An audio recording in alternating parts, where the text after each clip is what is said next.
What's up, guys? I just recently finished watching the Joe Rogan kind of debate he hosted with Dave Smith versus Douglas Murray, and well, really, it was Joe and Dave Smith versus Douglas Murray, and essentially, it was Douglas criticizing Joe for having guys like Dave Smith, Ian Carroll, Daryl Cooper on who have these kind of fringe revisionist history ideas, specifically around like the Nazis and Churchill, and kind of planting these subtle little seeds in people's head about maybe Hitler wasn't really that bad. Maybe we're just joking, of course, but maybe Churchill was the real bad guy. Hyperbolic, but maybe kind of maybe like that. So they're kind of pushing these ideas, and so Douglas Murray was saying that if Joe's going to host these guys, they need to have like an authority figure, somebody that's a subject matter expert, um, on to challenge these ideas. So let's go ahead. This is Dave Smith's kind of recap. I'm not going to play the whole thing of the debate.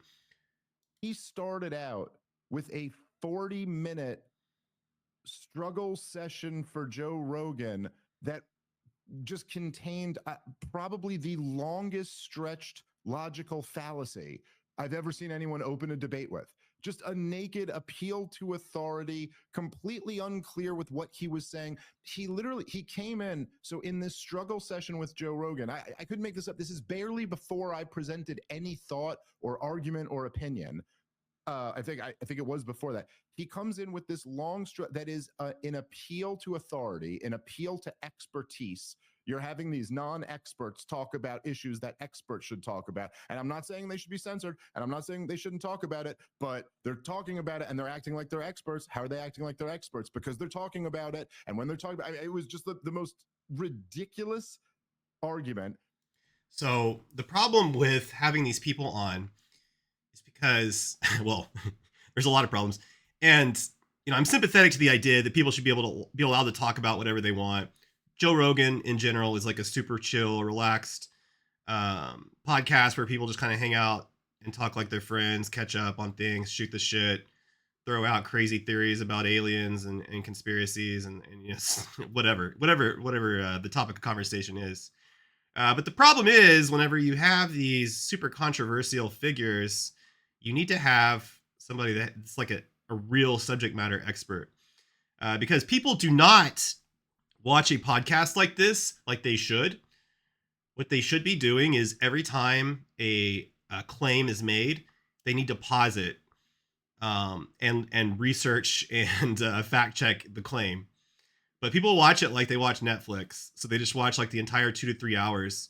And so all this fucking shit gets implanted in their minds. And without even realizing it tends to become beliefs over time. And then they watch some other influencer like Tucker Carlson or Candace Owens. And then they have a slightly more radical ideas and they build off of these and they start to make all these connections and it spirals out of control. And it's epistemological crisis that we have right now. So Douglas's main point was that you need to have a subject matter expert on, and so Dave Smith thinks any appeal to the consensus of uh, the community of experts of a given field of actual experts on the actual subject matter is a logical fallacy. And there seems to be, from what I'm seeing on Twitter, there seems to be a lot of confusion about this, probably because the Wikipedia is written very poorly on it. So I wanted to go ahead and go over real quick. Let's go to first Stanford Encyclopedia of Philosophy. And all my citations will be in the description below. The ad veracundium fallacy, which is just Latin for appeal to authority, concerns appeals to authority or expertise. Fundamentally, the fallacy involves accepting as evidence for a proposition the pronouncement of someone who is taken to be an authority but is either not really an authority or a relevant authority.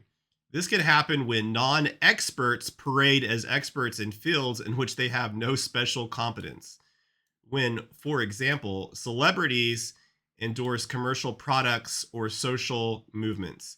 Similarly, when there is a controversy and authorities are divided, it is an error to base one's view on the authority of just some of them.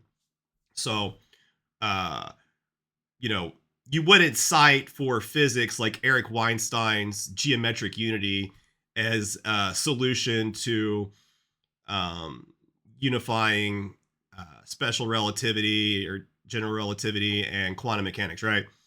It's not because he's not able to produce sufficient evidence and he's going against the scientific community.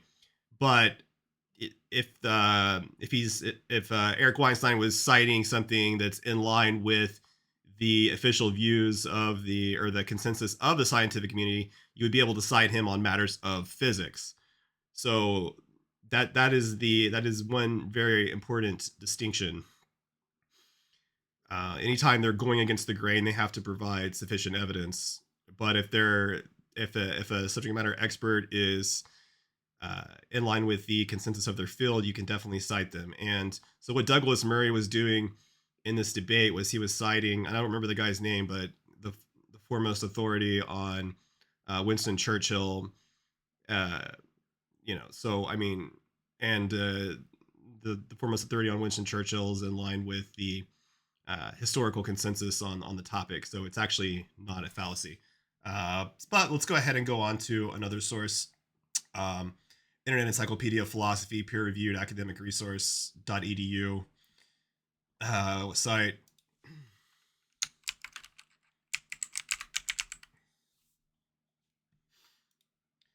Um, wait, hold on. What's going on here? Yeah, so you appeal to authority if you back up your reasoning by saying that it is supported by what some authority says on the subject. Most reasoning of this kind is not fallacious, and much of our knowledge comes from listening to authorities. However, appealing to authority as a reason to believe something is fallacious whenever the authority appealed to is not really an authority in this particular subject. When the authority cannot be trusted to tell the truth, when authorities disagree on the subject, uh, and when the reasoner misquotes the authority, and so forth. Spotting a fallacious appeal to authority often requires some background knowledge on the subject matter and who is claimed to be an authority. In brief, it can be said that we are reasoning fallacious if we accept the words of a supposed authority when we should be suspicious of the authority's words. So, so I would kind of like formalize this in like a logical form by saying a non-fallacious appeal to authority is based around like a syllogism like this. Experts on a subject are usually correct. Proposition 2 would be, or premise 2 would be, experts on the subject matter have a consensus that P is correct. So you can trust that, therefore, you can trust that P is probably correct. So it's not that the experts are 100% guaranteed to be correct, it's that they're probably correct. And it's not a fallacious argument to cite them if they are in consensus among each other.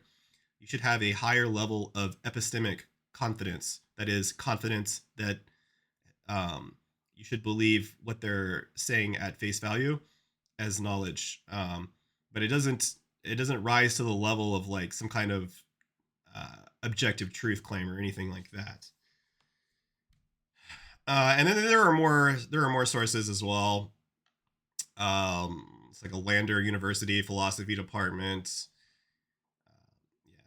And yeah, so that I would recommend do some research on this. There's a lot of sites that are incorrectly, a lot of .coms and stuff that incorrectly explain what this fallacy is, and I think that's why a lot of people are getting it wrong.